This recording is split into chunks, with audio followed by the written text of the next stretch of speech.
What if I told you that the money in your bank account doesn't actually exist, at least? Not in the way you think it does. That when you see a balance, it's not sitting in a vault somewhere, but was, quite literally, created from nothing. This isn't a conspiracy theory. It's how the modern banking system actually works.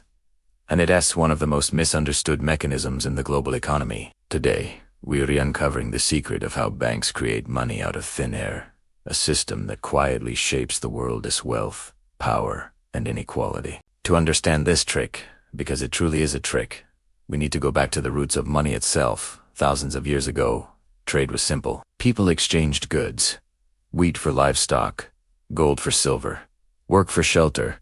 Then came the idea of coins, pieces of metal with intrinsic value. They represented something real, tangible, and finite. You couldn't create more gold coins without finding more gold. It was a system bound by nature's limits. But then, everything changed. Somewhere around the 14th century, the idea of paper money started spreading in Europe. Inspired by earlier systems from China, instead of gold, you carried a note, a promise that you could exchange that note for real metal stored in a bank. It was convenient, and it worked, as long as people trusted the bank to keep its promise. That trust became the foundation of modern finance, and eventually, its greatest illusion.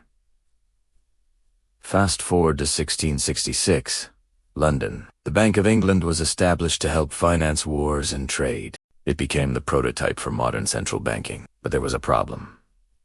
The government and the banks didn't have enough gold to cover all the notes they were issuing, so they started lending more than they actually held. As long as everyone didn't rush to withdraw their gold at the same time, the system functioned. That was the birth of fractional reserve banking. Here's how it works. You deposit $1,000 in the bank. The bank is required to keep only a small portion of that. Maybe 10%, as reserves the rest.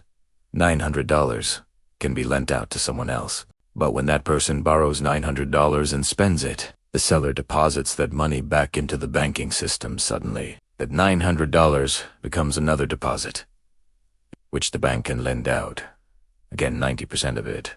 And so on. Through this cycle, your $1,000 turns into nearly $10,000 circulating in the economy. No new gold, no new production.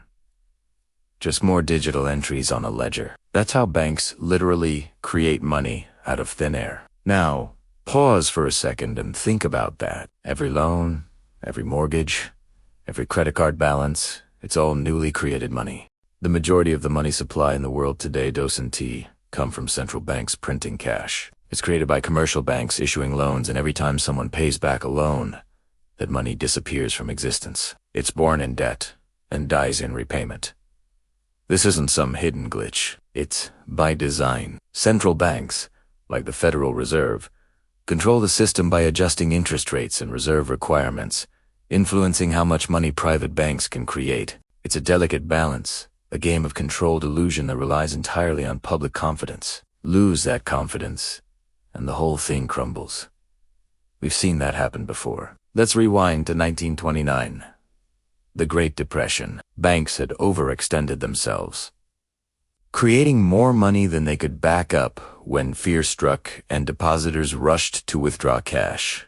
Banks collapsed one after another. The government responded with the creation of the Federal Deposit Insurance Corporation, the FDIC, promising that deposits were safe. It was an attempt to restore trust, because trust is the oxygen of the financial system. Then came 1971, a turning point. President Richard Nixon took the United States off the gold standard, meaning the dollar was no longer tied to gold at all. From that day forward, money became purely fiat, backed by nothing but faith in the government that issued it. The illusion was now complete. Money no longer represented wealth. It represented debt. The more money the government or banks create, the more the value of existing money erodes. That's inflation. And who benefits? Those who own the assets, the rich. Because when inflation raises, the value of debt falls. Governments and corporations with massive loans suddenly owe less in real terms. But ordinary people who earn wages and save cash lose purchasing power. The system rewards debtors and punishes savers. In the 2008 financial crisis, The illusion was exposed once again. Banks had created massive quantities of money through mortgage lending, packaging loans into complex financial products. When those loans went bad, the system imploded. Trillions of dollars evaporated overnight. Because, remember, that money only existed as digital promises. The government's solution: create even more money through a process called quantitative easing. Central banks injected liquidity into the economy by buying bonds and securities, effectively printing money to keep the illusion alive. But the problem didn't end there. Instead, it grew. Over the past 2 decades, global debt has exploded. Governments, corporations, and individuals are all borrowing at record levels. As of today, the total world debt surpasses $300 trillion, far more than the actual wealth that exists. Every dollar we spend, every loan we take, feeds a system that must constantly expand to survive. If the debt stops growing, the system collapses. That's why crises lead to more money printing, not less. It's a cycle with no off switch. Think about it.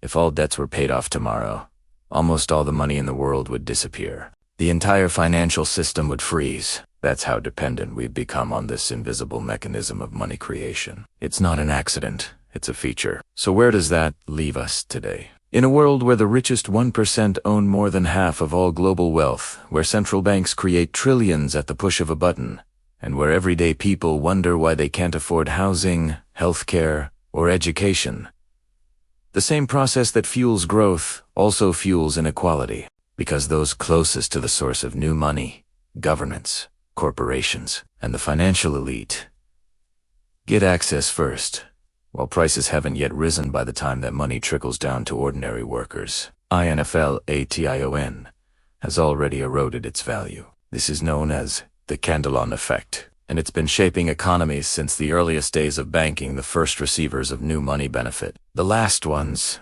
pay the price. The rich get richer, not because they re-smarter or luckier, but because they replug directly into the money creation machine.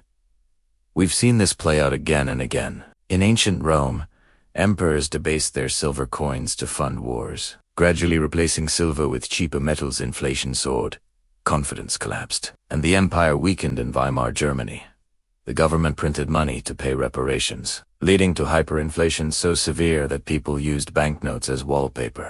In modern times, it's digital, but the principle is the same. Money created without limit eventually destroys the trusts it depends on. So, what can we take away from all this? First, understand that money is not neutral. It's a system of power. The ability to create money is the ability to shape society itself. Second, realize that debt isn't just an economic tool. It's the engine of the system. Without debt, there's no money. Third, always remember that inflation is not an accident. It's policy. It's how governments and banks manage growth, pay off debt, and redistribute wealth quietly, invisibly, and often at your expense. If history teaches us anything, it's that no illusion lasts forever. When trust in money fades, societies change, sometimes violently. The question isn't if this system will reach its breaking point, but when. Until then, the best thing you can do is stay informed. Learn how money actually works, not just how you're told it works. Because once you see behind the curtain, you'll never look at your bank balance the same way again. If you found this video insightful, consider subscribing for more deep dives into money, history, and the systems shaping our world, because the truth about money isn't taught, it's discovered.